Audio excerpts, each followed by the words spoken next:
കാരശ്ശേരി മാഷ്, ഇപ്പം പണ്ട് ഈ ഒന്നാം പിണറായി സർക്കാർ വലിയ പ്രതിസന്ധികൾ, ഒരിക്കലും ഒരുപക്ഷെ ഒരു ഭരണകൂടം നേരിടാൻ കഴിയാത്ത വിധത്തിലുള്ള പ്രതിസന്ധികൾ നേരിട്ടിരുന്നു. അതിനൊക്കെ അതിജീവിക്കുകയും ചെയ്തു. അന്ന് ആ കേരളത്തിലെ ജനങ്ങൾ സർക്കാരിനൊപ്പം, മുഖ്യമന്ത്രിക്കൊപ്പം, പിണറായി വിജയനൊപ്പം, നേതാവിനൊപ്പം നിന്നു. പക്ഷേ രണ്ടാം സർക്കാരിലേക്ക് വന്നപ്പോൾ, രണ്ടാം പിണറായി സർക്കാരിലേക്ക് കാര്യങ്ങൾ എത്തിയപ്പോൾ ജനങ്ങളിൽ നിന്ന് അകന്നു. ജനങ്ങളെ പ്രശ്നങ്ങൾ കേൾക്കാൻ ഒരു നേതാവില്ലാത്ത സ്ഥിതിയിലേക്ക് എങ്ങനെയാണ് ആ ഒരു മാറ്റം വന്നത്?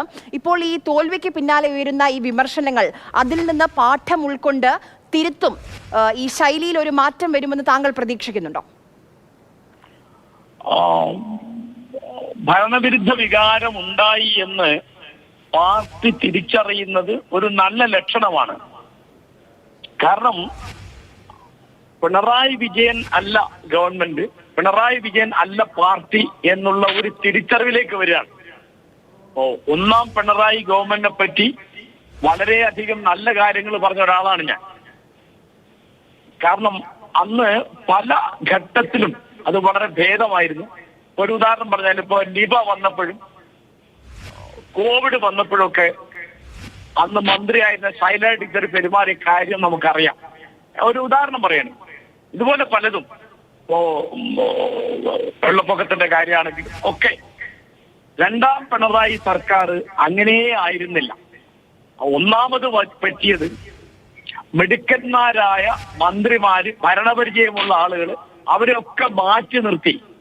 ഇപ്പോ ജി സുധാകരൻ, തോമസ് ഐസക്, ശൈലജ തുടങ്ങിയുള്ള കൊള്ളാവുന്ന ആളുകളൊക്കെ മാറ്റിവെച്ചു. എന്നിട്ട് ഒരു സിദ്ധാന്തം കൊണ്ടുവന്നു, രണ്ടാമൂഴം ആർക്കും കൊടുക്കുന്നില്ല. അപ്പോ എന്നിട്ട് ആരൊക്കെയാണ് വന്നത്?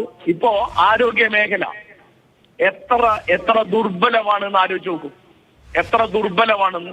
ഇപ്പൊ കോഴിക്കോട് മെഡിക്കൽ കോളേജിൽ ICUവിൽ കിടക്കുന്ന ഒരു വീട്ടമ്മയെ അവിടുത്തെ ഒരു ജീവനക്കാരൻ ബലാത്സംഗം ചെയ്തിട്ട് അതിന് പരിഹാരം ഉണ്ടായിട്ടില്ല. കോഴിക്കോട് മെഡിക്കൽ കോളേജിലെ ഹർഷിന എന്ന് പറയുന്ന വേറൊരു വീട്ടമ്മയ്ക്ക് ഓപ്പറേഷൻ നടത്തിയിട്ട് കത്രിക അവരുടെ വയറ്റിൽ വെച്ച് തുന്നിയതിന് പരിഹാരം ഉണ്ടായില്ല.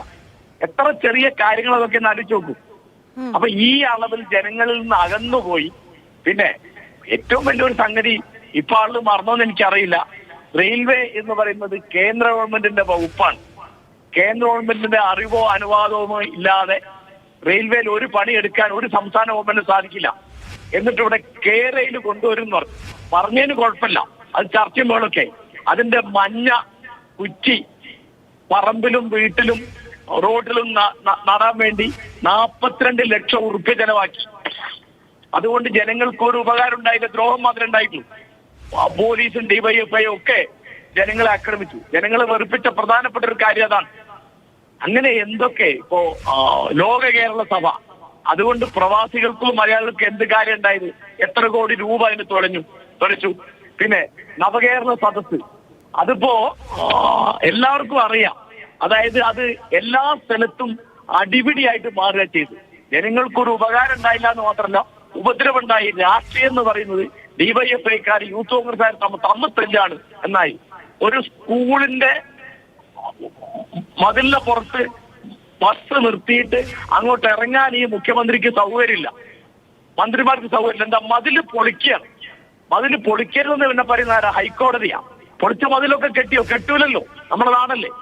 ഇതുപോലെ കേരളീയം എന്തൊരു ധൂർത്തായിരുന്നു അതൊക്കെ. അതിനൊക്കെ പൈസ ഉണ്ട്. ഈ മറിയക്കുട്ടിയെ പോലെ പാവപ്പെട്ട വൃദ്ധജനങ്ങൾക്ക് സാമൂഹ്യ പെൻഷൻ കൊടുക്കാൻ പൈസയില്ല. KSRTCക്ക് ശമ്പളം കൊടുക്കാൻ പൈസയില്ല. അവിടെ പെൻഷൻ കൊടുക്കാൻ പൈസയില്ല. റോഡിൽ മണ്ണിടാൻ പൈസയില്ല. അത് പറഞ്ഞാൽ മതിയല്ലോ, ന്യൂയോർക്കിനേക്കാൾ നല്ല റോഡാന്ന് പറഞ്ഞാൽ മതി. അപ്പൊ ഈ തരത്തില് അങ്ങേയറ്റം ജനങ്ങളോട് ഒരു ബഹുമാനവും ഇല്ലാതെ, അവരെ പരിഗണിക്കാതെ, അവരെ പരിഹസിച്ചും നിന്ദിച്ചുമാണ് രണ്ടാം പിണറായി ഗവൺമെന്റ് പെരുമാറിയത്. അപ്പൊ പത്രക്കാരോട് നിന്ദ കാണിക്കുന്ന എന്താ? ബഹുജനങ്ങളോട് നിന്ദ കാണിക്കാന്ന. അപ്പോ യാക്കോബായ ബിഷപ്പ് മാർ കൂറിലോസ്, അദ്ദേഹം ഇടതുപക്ഷക്കാരനാണ്. അദ്ദേഹം ഒരു വിമർശനം ഉന്നയിച്ചപ്പോഴേക്ക് എന്തായി? അദ്ദേഹത്തെ വിവരദോഷി എന്ന് ചാപ്പ കുത്തിയിട്ട് മാറി. അപ്പൊ ഭാഷയൊക്കെ വളരെ മോശമായി. PV എന്ന് പറഞ്ഞ നിലമ്പൂർ MLA, കോൺഗ്രസിന്റെ സമുദനായ നേതാവ് രാഹുൽ ഗാന്ധിയെ വിമർശിക്കുക. എന്താ പറയുന്നത്? അദ്ദേഹത്തിന്റെ പൈതൃകത്തിൽ സംശയമുണ്ട്, അദ്ദേഹത്തിന്റെ DNA പരിശോധിക്കണം. നല്ല വിമർശനല്ലേ, നല്ല രാഷ്ട്രീയ ചർച്ചയല്ലേ, നല്ല തെരഞ്ഞെടുപ്പല്ലേ? എന്നിട്ട് അത് പിന്തുണയ്ക്കുന്ന പണിയാണ് ബഹുമാനപ്പെട്ട മുഖ്യമന്ത്രി ശ്രീ പിണറായി വിജയൻ എടുക്കുന്നത്. അദ്ദേഹത്തിന്റെ ഇടതുപക്ഷം എന്ന് പറഞ്ഞ ഇതാണല്ലോ. എന്താ തീർച്ചയായും അതാണ് ഇടതുപക്ഷം. വളരെ കൃത്യമായി ഞാൻ താങ്കൾ പറയുന്നത് മുഴുവൻ കേൾക്കുകയായിരുന്നു. രണ്ടാം പിണറായി സർക്കാർ വന്നതിന് ശേഷമുള്ള ഓരോ കാര്യങ്ങളും അക്കമിട്ട് നിരത്തുകയാണ് കാരശ്ശേരി മാഷ് ചെയ്തത്. വളരെയധികം നന്ദി ശ്രീ എം എൻ കാരശ്ശേരി സംസാരിച്ചതിന്.